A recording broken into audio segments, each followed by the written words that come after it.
আমি আল্লাহর সাথে ফেরেশতার মাধ্যমে কথা বলে তোমার হায়াত রিভার্স করে দিছি। ছোট আপনি এটা আপনার মানে ছোটোর নাম শুনলে আমার অস্থির লাগে। ছোটোটা আমার মানে আমার কিন্তু ছোটোটা বাবা ডাকে না, আমার আতিক নামে ডাকে। ও অবশ্যই বলতে আতিক আতিক বলতেছে অবশ্যই।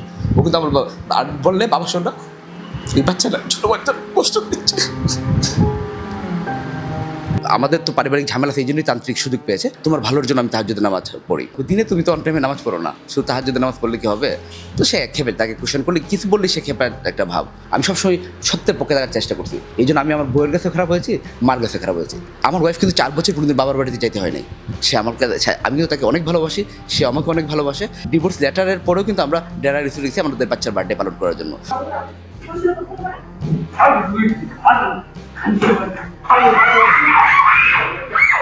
এটা কিন্তু আসলে তার আগের ভিডিও যে আপনি দেখেন, সে আমাকে কতবার মারছে, আমি কিন্তু তাকে উত্তর দিই নাই।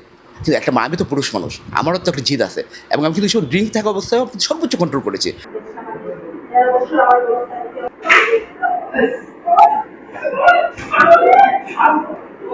তুব্বর বিষয়ে আমি নিজেও সারপ্রাইজ যে ভিডিওটা সকালবেলা বোধহয় পাবলিশ হয়েছিল। আমার ফ্রেন্ডের ওয়াইফ আমাকে নক দিয়ে বললো যে ভাইয়া দেখেন এটা কী হয়েছে।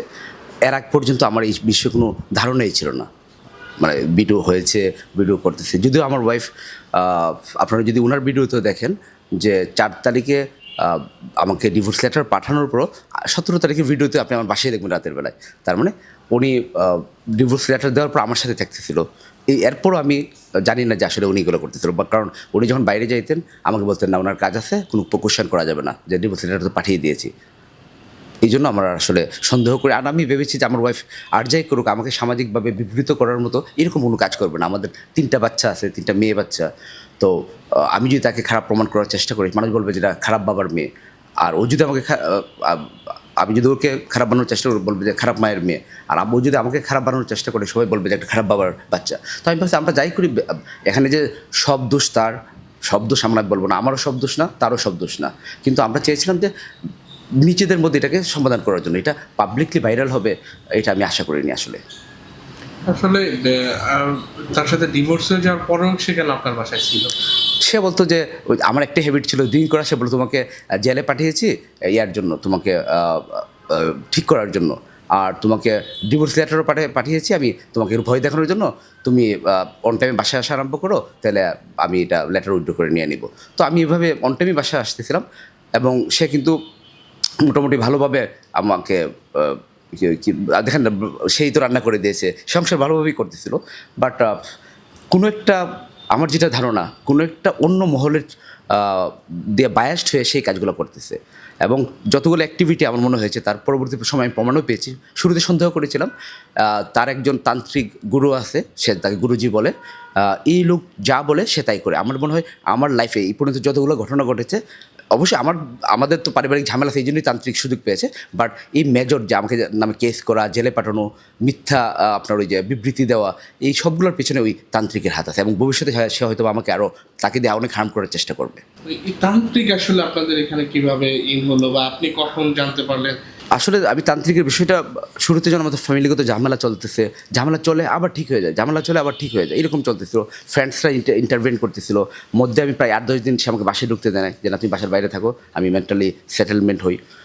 তো আমি তাও করেছি, বাসায় আসি নাই, বাইরে থেকেছি আমি, যে ঠিক আছে ওকে আগে শান্ত হোক। কারণ ওকে আমার কেন জানি একটু অ্যাবনর্মাল মনে হচ্ছিল। মূলত যেটা আমি একটু ব্যাক এন্ড থেকে আরম্ভ করি। প্রথমে আসলে আমি বুঝতে পারি নাই যে আসলে সে তান্ত্রিকের খপ্পরে পড়েছে। তার যে ডিফারেন্ট একটা আচরণ, সেটা আমরা বুঝতে পারছি। আমি না, শুধু আমার বন্ধুবান্ধব, আপনি যদি যে কাউকে জিজ্ঞেস করেন, তার ফ্যামিলি মেম্বার, আপনার ড্রাইভার, আমার কাজের বস, সবার সাথে সে খিটখিটে আচরণ করতো। তো তান্ত্রিকের বিষয়টা হলো কি, আমি আমার পরে যেটা জানতে পারি, যেখান থেকে আরম্ভ হয়েছে, সেটা হচ্ছে যে 3-4 মাস আগ থেকে সে রমজানের রোজার পরপরই বোধ হয় বা এর আগে, সে প্রচণ্ড পরিমাণ তাহাজ্জুদের নামাজ পড়া আরম্ভ করলো। সারা রাত তাহাজ্জুদের নামাজ পড়ে, রাত 2টা থেকে আরম্ভ করে একদম ভোর পর্যন্ত। তো আমি বললাম যে প্রতিদিন তুমি তাহাজ্জুদের নামাজ পড়ো কেন? সে বলতেছে যে তোমার ভালোর জন্য আমি তাহাজ্জুদের নামাজ পড়ি। আমি সেক্ষেত্রে তো মানা করা যাবে না। তো আমি আবার মাঝে মাঝে দিনের বেলা জিজ্ঞেস করতাম, দিনে তুমি তো অন টাইমে নামাজ পড়ো না, শুধু তাহাজ্জুদের নামাজ পড়লে কি হবে? তো সে খেপে, তাকে কোশ্চেন করলে কিছু বললে সে খেপে একটা ভাব। তো তাহাজ্জুদের নামাজ সে নিয়মিত পড়তেছে।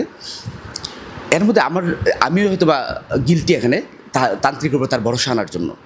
আমার নর্মালি 3 মাস পর পর আমি হার্টে রিং পরার যেহেতু আমি ইকো ডায়াগ্রাম করি, ডাক্তারকে বলবো ডাক্তার নিজেই খুঁজে বার করুক রিং আছে কিনা, যাতে পিওর রিপোর্ট আসে। তো যেহেতু রিংয়ের কথা বলিনি, এই জন্য রিপোর্টের আগে যখন রিংয়ের কথা বললে আগে সবসময় রিজনাল মাইল্ড অ্যাবনর্মালিটি লিখে দিত, বাট এবার যেহেতু বলি না ওইটা লেখা নাই, তো পার্সেন্টেজ একটু বাড়ছে যেহেতু ডাক্তার রিংয়ের করতে জানে না। তো এটা ভালো হওয়ার জন্য আমি যাতে একটু ড্রিঙ্কস আর একটু বেশি করে করতে পারি, এই জন্য ওয়াইফকে এনে দেখাই দিই, দেখো আমার তো আমি যেভাবে লাইফস্টাইল লিড করি দিট ইজ পারফেক্টলি ফাইন, যদি আমার হার্ট আগের মতো হয়ে গেছে। তখন সে আমার বললো যে এটা তো আমি আল্লাহর সাথে ফেরেস্তার মাধ্যমে কথা বলে তোমার হায়াত রিভার্স করে দিছি। তাই বলতে আমি হাসি দিচ্ছি, আমি বলছি এটা তো হায়াত তোমার কেউ তো রিভার্স করতে পারে না, হার্ট নিজে আমার নিজের অ্যাক্টিভিটির মাধ্যমে হয়েছে। সে বলে না তুমি সবাইকে প্রচার করো যে আমি তাহাজ্জুদের নামাজ পড়ে আল্লাহর কাছে চেয়ে তোমার হার্ট রিভার্স করে দিয়েছি, যাতে মানুষের ইসলামের প্রতি তার ভালোবাসা বাড়বে মানুষের। আমি বলি ঠিক আছে, এইভাবে চলতেছে। তারপর থেকে কিন্তু হাফেজ সাইফুল্লাহ মানসুর এই কথা শুনেই সে আমাকে চিৎকার চাচামেচি, এই যে আপনার একটা ভিডিও আছে যে আমাকে রুম থেকে লিফটের সামনে লাথি দিচ্ছে, শুধুমাত্র ওনার নাম কেন বলেছি এই জন্য সে আমাকে লাথি মারা আরম্ভ করছে। তখন বুঝতে পারছি তাহলে আসলেই এই লোকের খপ্পরে সে আছে। তখন আমার আস্তে আস্তে অন্য ঘটনাগুলো আসা আরম্ভ করলো।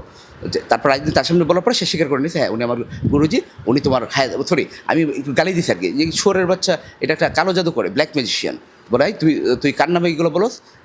আমি বললাম কেন কী হয়েছে? বলছে এই লোক জানোস তোর হায়াত বাড়াই দিছে, এই লোক আমার গুরুজি। আমি কি তাহলে তো তুমি জানো পৃথিবীতে কোনো মানুষ কি হায়াত বাড়াই দরকার না, তোর হায়াত বাড়াই দিচ্ছে উনি, তোর রিংয়ের মধ্যে তোর ইয়াতে দেখ এক্সরে করে দেখ কোনো রিংই নাই। আমি রিং ছাড়া আমি বাঁধবো কেউ, রিংয়ের মাধ্যমে তো হার্ট ভালো না, রিং একদম আগের মতো ভালো করে দিছে।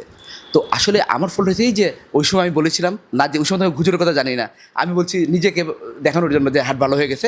আবার সেও হুজুরের কাছ থেকে ইসমে আজম না জানি কী নিয়ে আসছে এবং তাহাজ্জুদ নামাজ পড়লে আমার হার্ট ভালো হয়ে যাবে। তাহলে তার যে হুজুরের কথা আর আমার রিপোর্ট মিলে গেছে, তারপর থেকে হুজুরকে ব্লাইন্ডলি বিলিভ করা আরম্ভ করছে, যেটা আমি জানতাম না। এখন আমার ফ্রেন্ডরা বলতেছে যে আমার ফ্রেন্ডের ওয়াইফকে বলছে যে ওই তান্ত্রিক নাকি বলে দিচ্ছে যে আপনি 36 বছরের মধ্যে আপনি ডিভোর্সি হয়ে যাবেন, ডিভোর্সের পর আপনি ভালো থাকবেন। তো আপনি যদি এখন ডিভোর্স যত তাড়াতাড়ি দেবেন এর আগে আপনি ভালো হবেন না। ইভেন সে আমার এক গুঞ্জামাইকে গিয়ে বলছে যে তারেক রহমানের অনেক বড় বিপদ, তারেক রহমান ক্ষমতায় ওই সময় এখন না, তারেক রহমান ক্ষমতায় টিকে থাকতে পারবে না, একজন লোকের সাথে তারেক রহমানের জরুরি ভিত্তিতে দেখা করতে হবে, তারেক রহমানের দরকার, আপনি একটু অ্যাপয়েন্টমেন্টটা নিয়ে নেন, ওনার সাথে দেখা না করলে তারেক রহমান টিকবে না। এই টাইপের একটা হ্যালুসিনেশনের মধ্যে আমার ওয়াইফ চলে গেছে। এখন বললাম যে whatever she is doing it's completely control by him. এখন ওই ভণ্ড তান্ত্রিক কেন এগুলো করতেছে আই ডোন্ট নো, এটা প্রশাসন এবং আমি যত শুনেছি সে আমার ওয়াইফ থেকে প্রায় 13-14 লাখ টাকা এক্সটেনশন করেছে, শুধুমাত্র কোরবানির জন্য 3 লাখ টাকা নিয়েছে। আর তার বিভিন্ন মানে আপনার কী ধরনের ক্লাস আছে, প্রতি ক্লাসের জন্য আপনার ওয়েবসাইটে গেলে চেক করতে পারবেন, 3,000 না 4,000 টাকা লাগে। তার সাথে 10 মিনিট ভিডিও কলে কথা বলতে হলে আমি কথা বলেছি, আমার রেকর্ড আছে, আপনাকে 5,664 টাকা দিতে হবে শুধু কথা বলার জন্য। আর আপনার ওই যে কী বলে সমাধানের জন্য অন্য আরও টাকা দিতে হবে আপনাকে। তো আমার সবচেয়ে আগে প্রয়োজন এই তান্ত্রিককে তাড়াতাড়ি অ্যারেস্ট করা না হলে আমার মনে হয় না অনেকগুলো ফ্যামিলি ভেঙে যাবে। এই সংসারের ঝামেলা যখন তান্ত্রিকের কাছে কোন সময় গিয়েছে, আমি ডেটগুলো মোটামুটি করেছি, আমার মনে হয় মিড এপ্রিল মার্চ অথবা এপ্রিলের মধ্যে মনে গিয়েছিল সে, তাকে নিয়ে গেছে। আবার আমাদের এক পরে শুনেছি, নাম ডিসক্লোজ না করলাম, আমাদের এক আত্মীয়র মাধ্যমেই সে ওই তান্ত্রিকের কাছে গিয়েছে, উনি ক্ষতি করার জন্য নিয়ে গিয়েছে কিনা আল্লাহই জানে। তো তান্ত্রিকের এখন যে দেখেছি ওই যেই সময় থেকে সে খারাপ আচরণগুলো করা আরম্ভ করে, যেমন আমাকে নিয়মিত বসে থাকলে সে আসে এমনি মারা আরম্ভ করে, হাসে, হঠাৎ করে মারে এই ভালো এইবারে তোমাকে যারা অনেক ভালোবাসে, আবার সে দূরে থাপ্পড় মারে, একটা লাথি মারে। বাচ্চাদেরকে রেখে সে পরে আমি শুনেছি কাজের বড় আগে বলে নাই, পরে বলেছে 4-5 ঘন্টার জন্য সে চলে যেত এবং বাচ্চারা কোথায় আছে কোনো খোঁজখবরও নিত না, ফোন করে জিজ্ঞেস করবে যে কেমন আছে এটা করতো না। সবার সাথে বাজে বিহেভিয়ার, খিটখিটে মেয়ে। আপনি দেখেছেন তো আমাকে ভিডিওতে যে আমি রাতে 3টায় রুমে ঘুমিয়ে আছি, সে পাশের রুমে, সে রুম থেকে বের হয়ে বারান্দায় খুঁজেছে, ভাবছে আমি হয়তো সিগারেট খেতে পারেছি, রান্না করে খুঁজেছে, না পেয়ে আমার রুম খুলে বেল দিয়ে আমাকে মারতেছে। এবং ওনার ভিডিওতে আপনি দেখবেন একটা যে আমি রুমের মধ্যে ঢুকতেছি, সে পিছনে ঢুকতেছে। তো আমি যদি তাকে মারতে যাই, আমি না তার পিছনে ঢুকবো, সে কিন্তু আমার রুমে ঢুকতেছে। এবং ওই নান মুসাকিরের ভিডিওতে আছে, আপনি তো দেখবেন নাইমার হাতে একটা ব্যাট আছে, এই ভিডিওটা ক্লোজ করে দেখলে আপনি দেখবেন। তো সে মূলত ওই ব্যাট দিয়ে আমাকে মারার জন্য রুমে ঢুকছে, কিন্তু রুমে ঢুকে দেখবেন যে চিৎকার হচ্ছে তার, মারতেছে আমাকে, চিৎকার তার। এবং শুধু আপনি আবার যে একটু ভালো করে জুম করে দেখবেন, আমি বাচ্চারা যখন ঢুকছে বাচ্চাদেরকে বলতেছি যে তোমার মাকে বলো আমাকে মেরেই ফেলার জন্য, এই পরিমাণ মারতেছিল আমাকে। তো আমি তারপরে সব কিছু সহ্য করছি তান্ত্রিক জিনিসটা জানার পরে, যে ভাবলাম যে হয়তো তাকে ব্ল্যাক মিউজিক করে ফেলছে, এই জন্য করেন। এই মানে মারাত্মক মহাঝামেলা তান্ত্রিক পরে যে মহাজার আরম্ভ হলো, তার আগে আমাদের সংসার খুবই ভালো ছিল।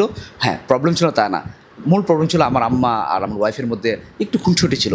আম্মা বাড়িতে থাকে, ও এখানে থাকে। আম্মারও কিছু ফল্ট আছে, ওরও ফল্ট আছে। আমি বলবো না যে শুধু আম্মা ভালো, আমার মা ভালো, আমার ওয়াইফ খারাপ, আমার ওয়াইফ ভালো। এবং আপনি আমার ওয়াইফকে জিজ্ঞেস করে বলবেন সবসময় আমার আম্মা যদি ওর সাথে কোনো ইনজাস্টিস করেছে, আমি সাথে তার রিপ্লাই দিয়েছি আম্মাকে। এটা সে কোনোদিন বলতে পারবে না, তার ইন্টারভিউতে বলে নেই। আমি সবসময় সত্যের পক্ষে থাকার চেষ্টা করছি। এই জন্য আমি আমার বইয়ের কাছে খারাপ হয়েছি, মার কাছে খারাপ হয়েছি। এছাড়া আমাদের যে ছোটোখাটো ঝামেলা হয়েছে, কিন্তু অনেক সুন্দর মুহূর্ত ছিল। যেমন আমার ওয়াইফ কিন্তু 4 বছর কোনোদিন বাবার বাড়িতে যাইতে হয় নাই। সে আমার কাছে, আমিও তাকে অনেক ভালোবাসি, সে আমাকে অনেক ভালোবাসে, এবং তার কিন্তু 4 বছর কোনোদিন আপনার বাবার বাড়িতে যেতে হয় নাই। আপনি যদি ওর ফেসবুক প্রোফাইল বা আমার ফেসবুক প্রোফাইল বা ওর ফ্রেন্ডদেরকে জিজ্ঞেস করেন, আমরা একসময় প্রতি বছর, এই যে করোনার আগে প্রতি বছর একবার করে বিদেশে গিয়েছি, ভালো সময় কাটিয়েছি। আমরা এখনও প্রতি 2-3 মাস পর রিসোর্টে যাই। ইভেন ডিভোর্স লেটার দেওয়ার পরে নাকি আগে, ডিভোর্স লেটার দেওয়ার পরেই বোধহয়, না 12 তারিখে ডিভোর্স লেটার দেওয়ার পরেও আপনারা চেক করে দেখুন, ডেরা রিসোর্টে আমি, আমার ওয়াইফ, আমার বাচ্চারা গিয়েছি। তো চিন্তা করেন, এত বাজে রিলেশন হলে ডিভোর্স লেটারের পরেও কিন্তু আমরা ডেরা রিসোর্টে গেছি আমাদের বাচ্চার বার্থডে পালন করার জন্য। তার মানে আমাদের সম্পর্ক এত খারাপ ছিল না, ছিল মনে এই খুনসুটি হয়েছে, কিন্তু ওই পাস্ট ওয়ান্ডারফুল লাইফ। আর ওইখানে আমারও ফল্ট যেটা ছিল যে আমি একটু আসলে বন্ধুবান্ধব মেনটেন করতে গিয়ে, আমি এত বড় কোম্পানি কান্ট্রি ম্যানেজার, ক্লায়েন্টদেরকে আপনার এন্টারটেইন করতে গিয়ে দেখা যাচ্ছে আমার ড্রিঙ্কসটা নিয়মিত হয়ে গেছে। এটা আমার ফলো আমাকে বলতো যে তুমি ড্রিঙ্কসটা করলে তোমার মতো হাসবেন্ড কেউ হয় না। এবং আমি শিওর, আপনি যদি ওর বান্ধবীদের জিজ্ঞেস করেন, অনেকে আমাকে দেখবে যে সারা জীবন সে বলেছে আতিক শুধু ড্রিঙ্কস করলেই একটু প্রবলেম, এছাড়া আতিকের কোনো ফল্ট নাই। ইভেন আপনি ওর যে ভিডিওটা দেখেছে, যে আমি থাপ্পড় দিচ্ছি, এটা কিন্তু আসলে তার আগের ভিডিও যে আপনি দেখেন, সে আমাকে কতবার মারছে, আমি কিন্তু তাকে উত্তর দিই নাই। কিন্তু আমি তো পুরুষ মানুষ, আমারও তো একটা জিদ আছে, এবং আমি কিন্তু ড্রিঙ্ক থাকা অবস্থায় সর্বোচ্চ কন্ট্রোল করেছি। তাকে আমি তারপরে গিয়ে 2-3, এটা আমার ভুল হয়েছে, আমার কাছে এখনও তোমার কাছে সরি, যে তুমি মারার পর তোমাকে হয়তো মারা উচিত ছিল না। এবং ওকে যদি আল্লাহর কসম দিয়ে জিজ্ঞেস করেন, যে ও দিনের বেলা বিগত 3-4 মাস আমাকে যে মারে, আল্লাহর কসম দিয়ে যে কেউ, আপনার নাইমার যারা বান্ধবী, তারাও জিজ্ঞেস করবেন যে আতিক কোনোদিন রিপ্লাই ব্যাক করেছে কিনা। আমি 4-5 মাস ভাবছি যে তো মেন্টালি আনস্টেবল, ও আমাকে মারলো, ওকে আমি দিনের বেলায় আমি কোনো সময় রিপ্লাই ব্যাক করি না। এটা আপনারা যে কেউ নাইমার বান্ধবী, আপনি চাষ ওকে ওর আম্মার অথবা আপনার আল্লাহর কসম দিয়ে জিজ্ঞেস করবেন যে আতিক ভাই এটা সত্য কথা বলেছে কিনা, তাহলে এইটাই আমার বিচার হয়ে যাবে।